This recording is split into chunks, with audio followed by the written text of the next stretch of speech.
اعوذ باللہ من الشیطان الرجیم، بسم اللہ الرحمن الرحیم۔ شروع اللہ کے نام سے جو بڑا مہربان اور نہایت رحم فرمانے والا ہے۔ صلی اللہ علیہ وآلہ وسلم۔ سیدنا علی رضی اللہ تعالیٰ عنہ کہتے ہیں، ہم بقیع غرقد میں ایک جنازے کے ساتھ تھے، بس رسول اللہ صلی اللہ علیہ وآلہ وسلم ہمارے پاس تشریف لائے اور بیٹھ گئے، اور ہم بھی آپ صلی اللہ علیہ وآلہ وسلم کے ارد گرد بیٹھ گئے۔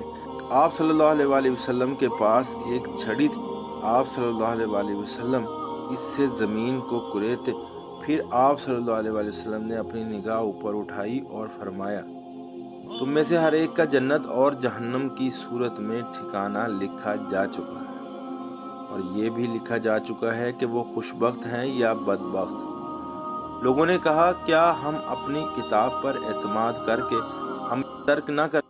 کیونکہ جو خوشبختوں میں سے ہوگا وہ خوشبختی تک رسائی حاصل کر لے گا، اور جو بدبختوں میں سے ہوگا وہ بدبختی تک پہنچ جائے گا۔ آپ صلی اللہ علیہ وآلہ وسلم نے فرمایا، عمل کرو، ہر ایک کو آسان کر دیا گیا۔ جو بدبختوں میں سے ہے اس کے لیے بدبختی کے عمل آسان کر دیے گئے ہیں، اور جو خوشبختوں میں سے ہے اس کے لیے خوشبختی کے عمل آسان کر دیے گئے ہیں۔ پھر آپ صلی اللہ علیہ وآلہ وسلم نے یہ آیات تلاوت کی، جس کا ترجمہ ہے، جس نے دیا اللہ کی راہ میں اور ڈرا اپنے رب سے اور نیک بات کی تصدیق کی، تو ہم بھی اس کو آسان راستے کی سہولت دیں گے۔ لیکن جس نے بخیلی کی اور بے پرواہی برتی اور نیک بات کی تکذیب کی، تو ہم بھی اس کے لیے تنگی اور مشکل کے سامان میسر کر دیں گے۔